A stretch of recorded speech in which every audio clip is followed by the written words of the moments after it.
person grieving is the person who has experienced the loss. The person who is gone is gone. And whatever your religious or spiritual beliefs might be about what happens in the afterlife, the fact remains is they're not here to experience it. So for me, grief has always been about recognizing the experience of loss and being able to find ways to reconcile you moving forward in life without that person in your life.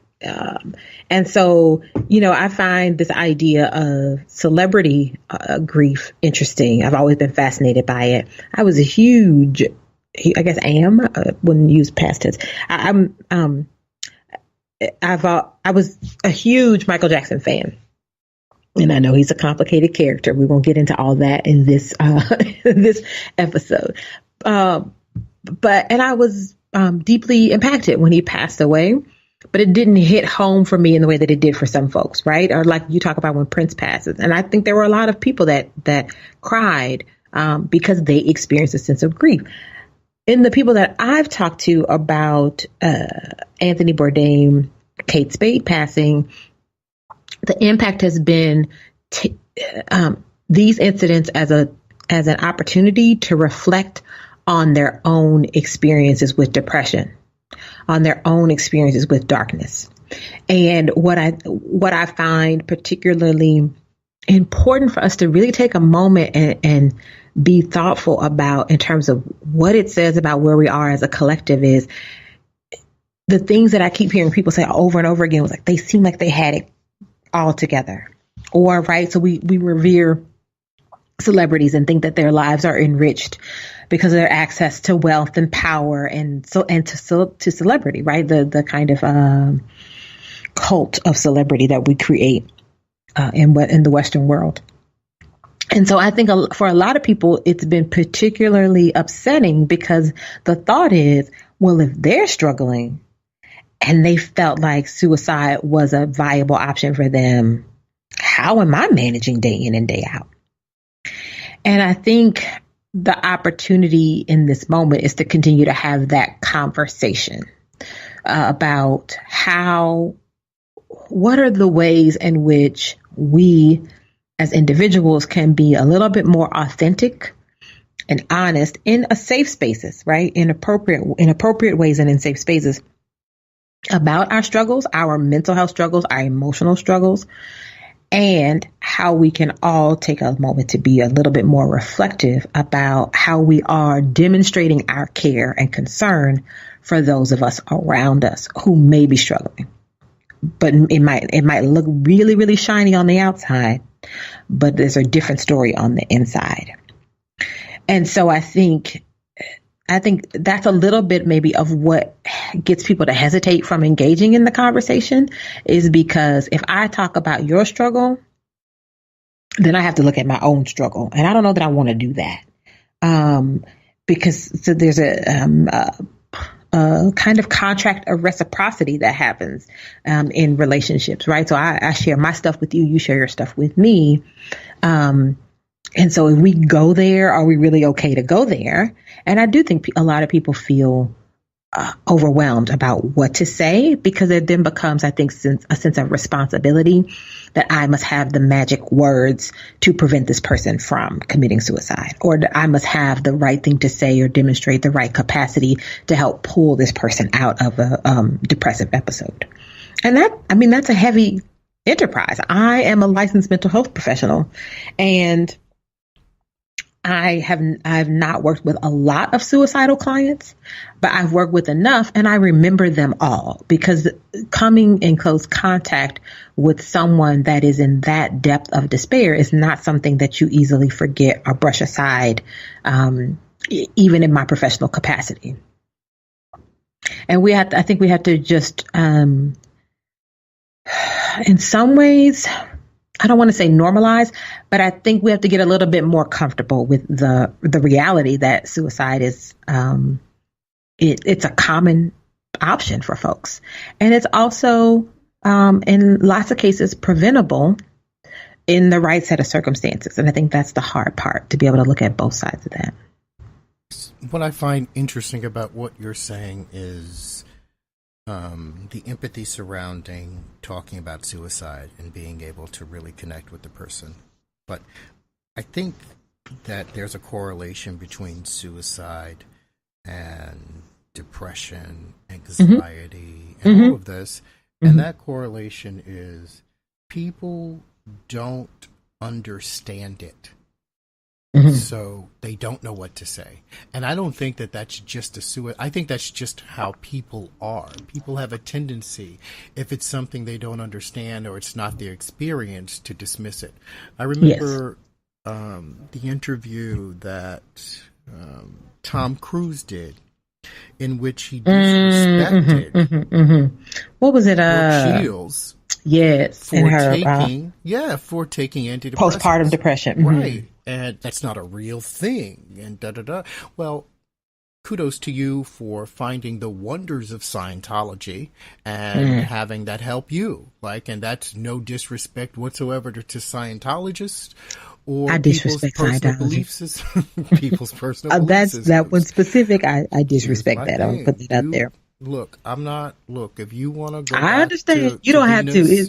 Live your truth. That's your personal truth. Seriously, no, I'm not, and I'm actually not being shady. I know you I usually am, but I'm really not. I'm not here to talk about people's belief systems. But what I am here to say is, what you ain't gonna do is invalidate my experience, Mr. Tom Cruise. Right. And so let's talk about it. So I it's interesting to me, because I do hear people talk about someone being depressed, and we use it almost kind of colloquially, right? We use it as like just a blanket term. And the reality is, having major depressive disorder is a specific kind of quantifiable, objective experience that people have. And one of I think the biggest misconceptions, there's lots of misconceptions, but I think I'll do these in order. For me, the top two has been in my experience. One is that people think being sad in and of itself is depression, right? So you're just really down, so therefore you're depressed. And that's not quite the same. Can I please interject? Yes.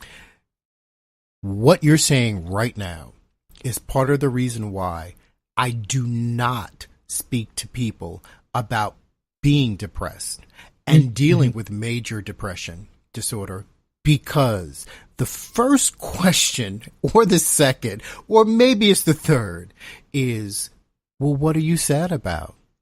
I don't understand. You seem so happy all the time. I am happy all the time. That's not what depression is. Well, how can you be depressed if you're not sad? Yeah. I'm going to need you to get a pamphlet. You don't even need to read a book. You can literally get a pamphlet and get it together. It's highly. I was watching. You got a smartphone. You know who Nicki Minaj dating, but you don't know about this. Come on. Yes. Stop. Yes. I was watching a stand-up Netflix, and the stand-up comedian was saying she said, "I think these things are Googleable." And I was like, "I'm going to start using that as a descriptor." So one that I think this is Googleable. I love it. Shout out to Tig Notaro, because that's her phrasing. So I think for me, that is a common thing that just kind of always internally grates on me, right? Being sad equals being depressed. And no, those are a different thing. And then the second piece that I think people get misconfused is what you said, right? That if you are depressed, then you must be sad and weeping all the time. And the reality is no. Oftentimes depression includes sadness, but it doesn't mean that it's going to always be observable. It doesn't even mean that people who are depressed are spend a lot of time weeping and crying. You could be deeply depressed for a significant period of time and not have the physical manifestations of crying. A lot of people are depressed, and it shows up as irritability. It shows up as crankiness, and it's an equally valid emotional response or component of being depressed.